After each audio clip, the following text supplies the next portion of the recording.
ప్రజలు అధికారం ఇస్తారు కాబట్టి emotions is also very important in our life. అధ్యక్ష నేను ఒక మాట ఇంతకుముందుకు నిజంగా హరీష్ రావు గారు వినండి, ఇంతకుముందుకు హరీష్ రావు గారు మాట్లాడితే నేను మధ్యలో మాట్లాడాల్సి వచ్చింది కొంచెం ఎమోషనల్గా ఒప్పుకుంటా అధ్యక్ష. ఎందుకంటే ఆయన లాంటి సీనియర్ వ్యక్తులు అట్లా మాట్లాడేసరికి బాధ అనిపించి నేను మా మధ్యలో మిమ్మల్ని మైక్ అడిగి మీ పర్మిషన్ తోటి అట్లా మాట్లాడాల్సిన అవసరం వచ్చింది, మాట్లాడిన అధ్యక్ష.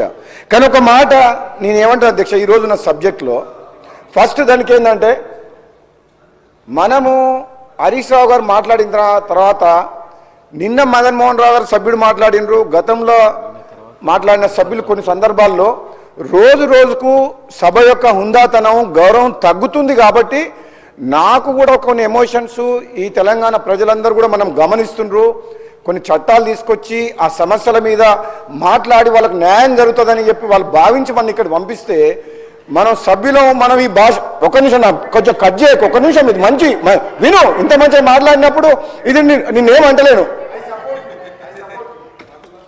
మళ్ళీ మా మిత్రులు రాజగోపాల్ రెడ్డి గారు తన ఆవేదన వ్యక్తం చేశారు. ఐ అప్రిషియేట్, నిజంగా కూడా ఆ ఎమోషన్ నేను అర్థం చేసుకుంటాను. కానీ రాజగోపాల్ రెడ్డి గారితో ఒక మాట అంటే నేను ఒక్కటే విషయం, అది అన్న న్యాయం అనేది అందరికీ ఒకే రీతి ఉండాలి, సభ అందరికీ ఒకే విధంగా ఉండాలి. ఒకటే పాయింట్, ఒకటే నిమిషం ఎక్కువ తీసుకోండి.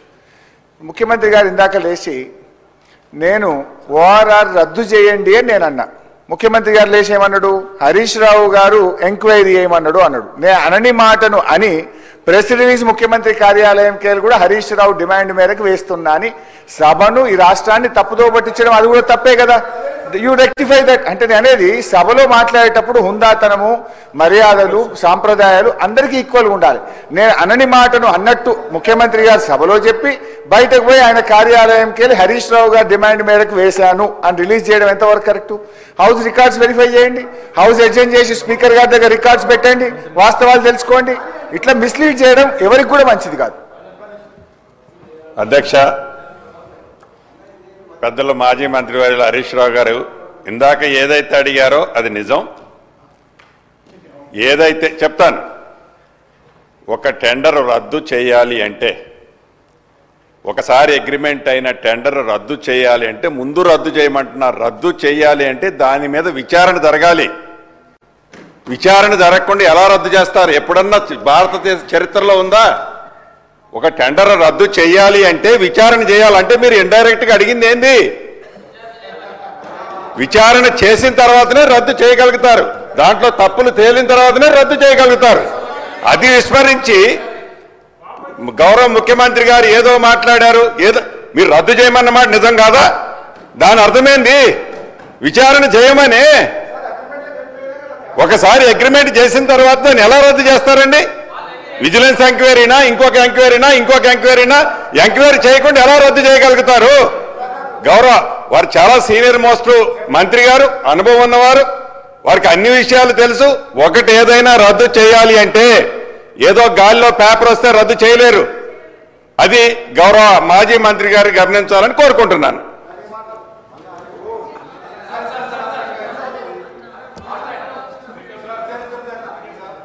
పొంగులేటి గారు ఆ రోజు కాంగ్రెస్ పార్టీ ప్రతిపక్షంలో ఉన్నప్పుడు మేము అధికారంలో రాగానే ఈ టెండర్లు రద్దు చేస్తాము అని అది ప్రకటించింది మీరు, నంబర్ 1. నంబర్ 2, బట్టి గారు లేచి పదే పదే మేము మీలాగా అమ్ముకోలేదు, మీలాగా మేము ఓఆర్ఆర్ అమ్ముకోలేదు అంటే మరి మీకు అంత ఇష్టం లేకపోతే దాన్ని రద్దు చేయండి, బ్యాగ్ తీసుకోండి అని నేను అన్నాను. దాంట్లో తప్పేముంది? రాజగోపాల్ గారు, మంత్రి గారు, గౌరవ మంత్రి గారు, మాజీ మంత్రి గారు, మీరన్నదాన్నే నేను రీరిపీట్ చేస్తున్నా. మీరు ఏది రద్దు చేయమన్నారు అన్నదాన్నే చెప్తున్నాను నేను. రద్దు చేయాలి అంటే దాన్ని ఎంక్వైరీ చేయాలి. సో అంటే రద్దు చేయటానికి ముందు కమిటీ చేయాలి. కాబట్టి మీ కోరిక రద్దు చేయాలన్నది ఏదైతే ఉందో అది చేయాలంటే ఇది చేయాలన్నది గౌరవ ముఖ్యమంత్రి గారు ఆలోచన. రాజగోపాల్ రెడ్డి గారు. అధ్యక్ష, హరీష్ రావు మన మాజీ మంత్రి హరీష్ రావు గారు ఇంక లోతుగా వద్దండి, నేను కూడా ఆ మాటలు వాపసు తీసుకుంటున్నా. అధ్యక్ష,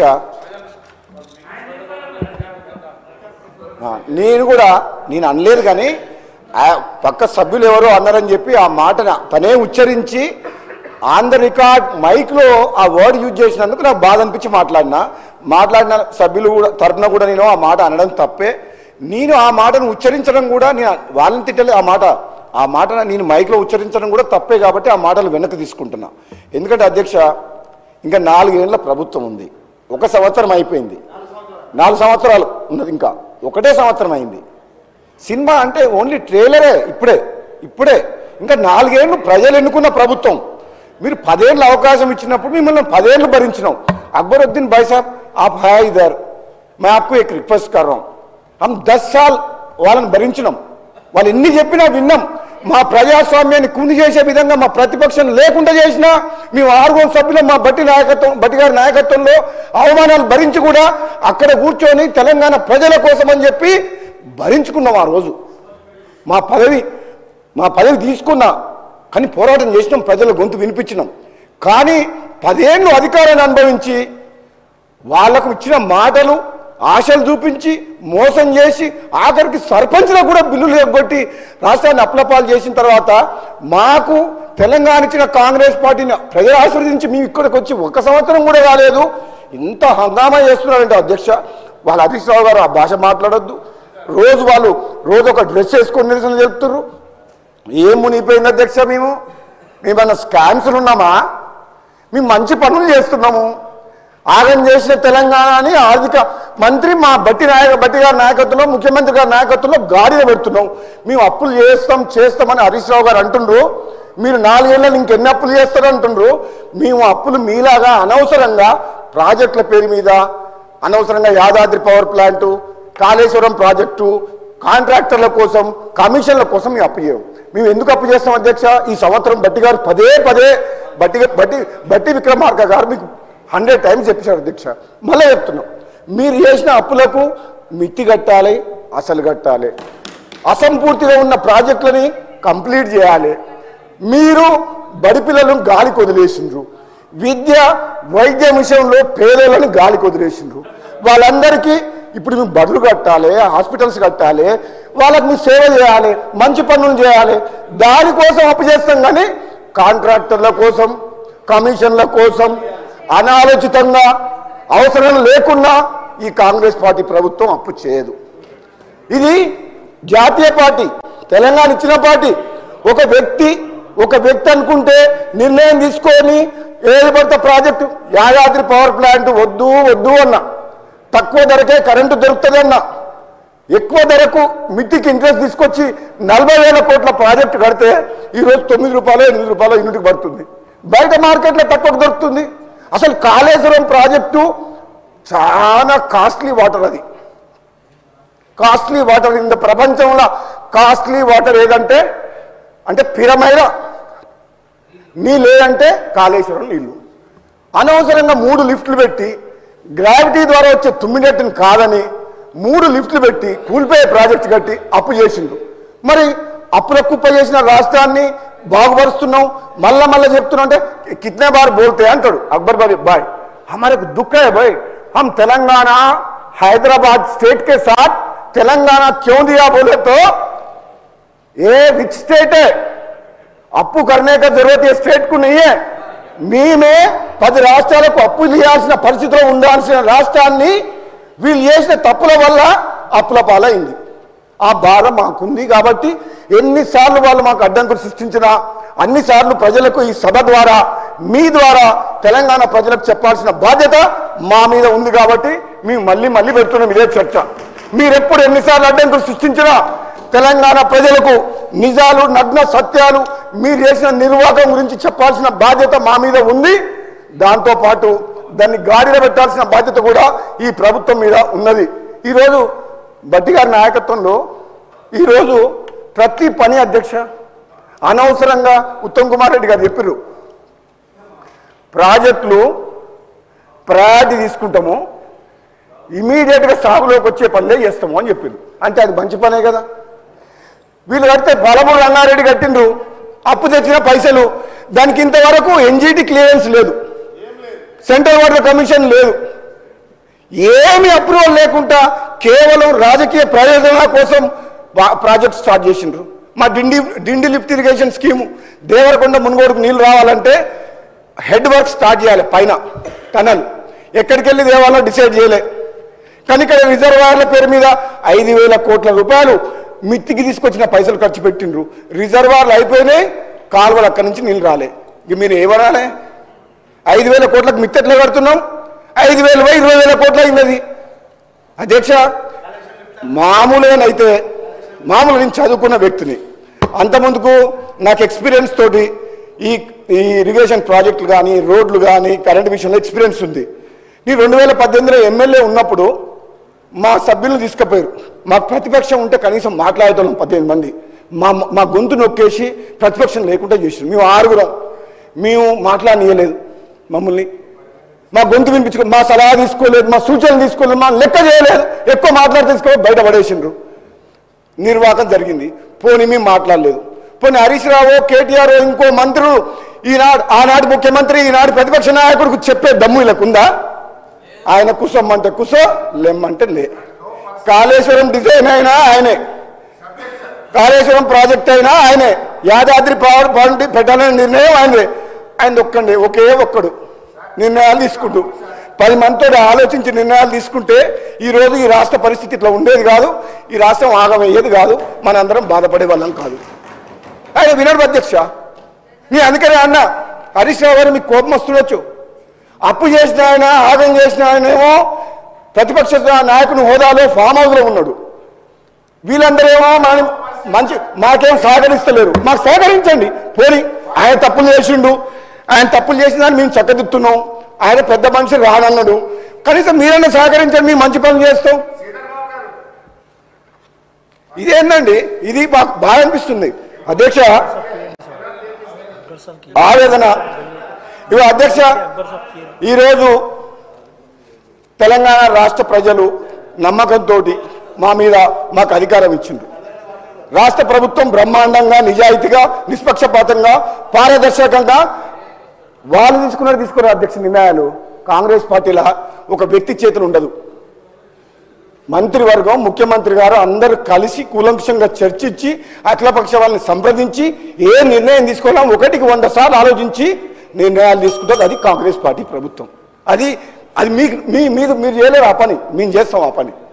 అధ్యక్ష, వాళ్ళకు మా మాటలు నచ్చవు, ఎందుకంటే ఇది నిజాలు నగ్న సత్యాలు.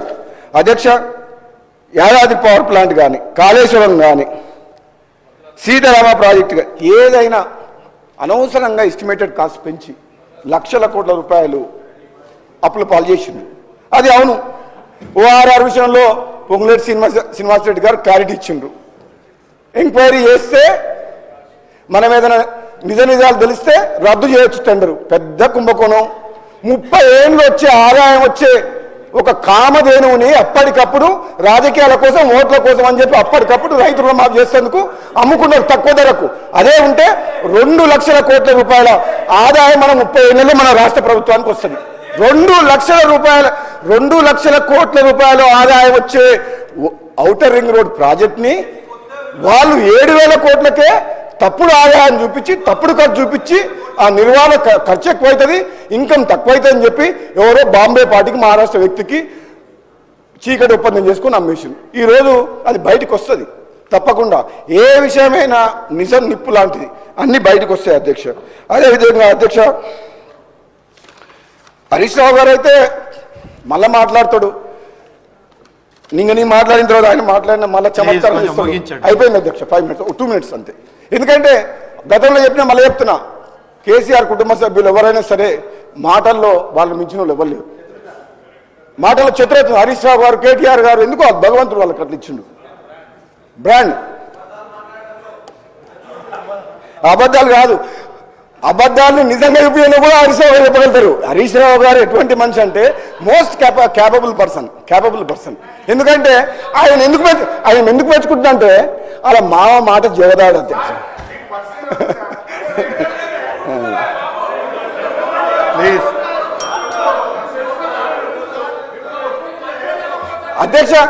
అధ్యక్ష పర్సనల్ ఏం పోతలేం కానీ, వ్యక్తిగతంగా ఏమంటలేను కానీ, మీరు ఆశలు చూపించి 10 ఏళ్ళు చేయలేదు కదా.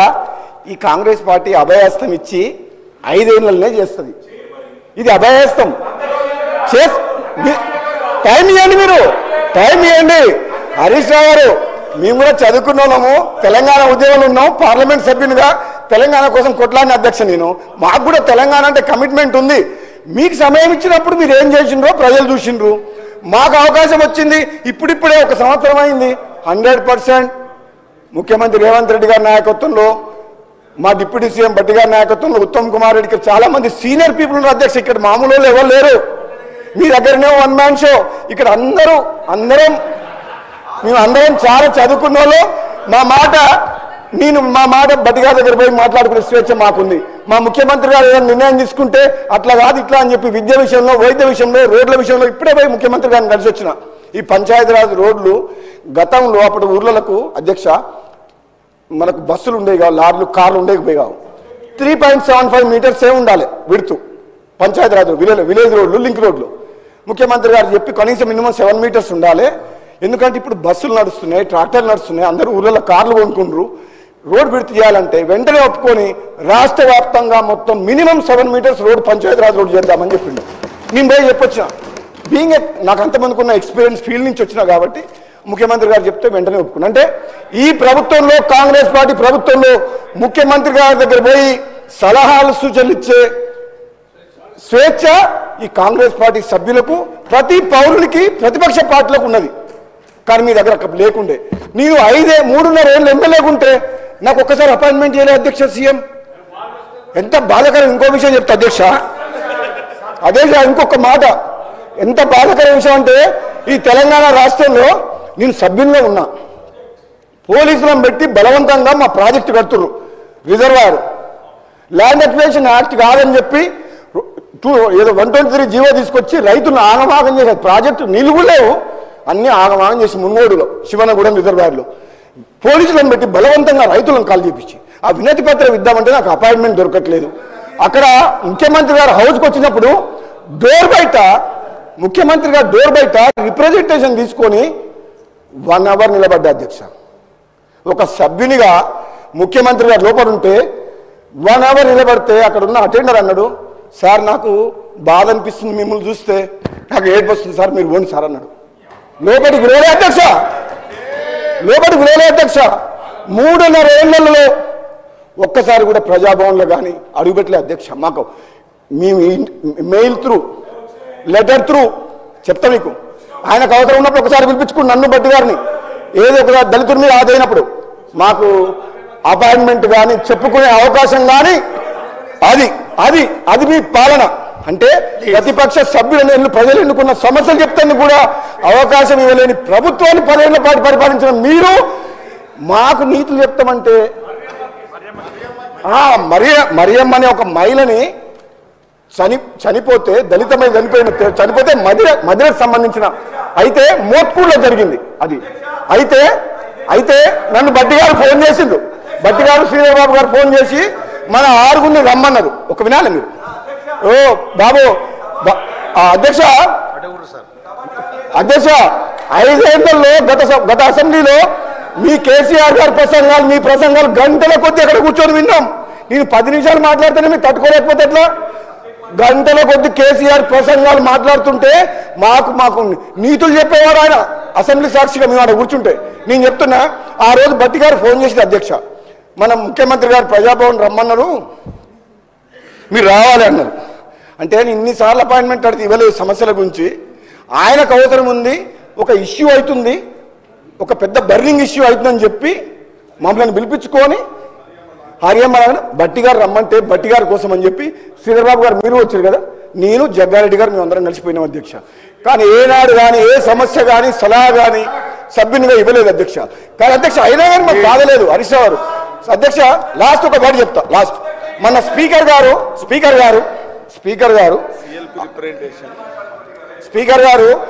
మన ప్రసాద్ కుమార్ గారు అధ్యక్ష స్థానంలో కూర్చున్న రోజు నేను మాట్లాడే అవకాశం వచ్చింది. ఆ రోజు నేను అధ్యక్ష గారు చెప్పిన, అధ్యక్ష గతంలో చాలా దుర్మార్గంగా మాతో ప్రవర్తించిండ్రు, ఎన్నోసార్లు అవమానాలు భరించినాం, అయినా ఈ ప్రజాస్వామ్యం మీద గౌరవం ఉన్న వ్యక్తుల మీద ప్రజల మీద నమ్మకం ఉంది కాబట్టి నేను మాత్రం మీరు కూడా అధ్యక్ష ప్రతిపక్ష సభ్యులకు మంచి అవకాశం ఇవ్వండి, మాట్లాడనివ్వండి. వాళ్ళు ఉత్తమంగా ప్రతిపక్ష సక్సెస్ కావాలి, మాకు సలహాలు సూచనలు ఇవ్వాలని చెప్పి నేను ఆ రోజు చెప్పడం, మీలాగా మేము చేయము అంత దుర్మార్గంగా ఈ సభ గౌరవాన్ని కాపాడుతామని చెప్పి ఆ రోజు చెప్పిన వ్యక్తిని అధ్యక్ష. ఆ మాటలు నాకు ఇప్పటికి కూడా గుర్తున్నాయి అధ్యక్ష.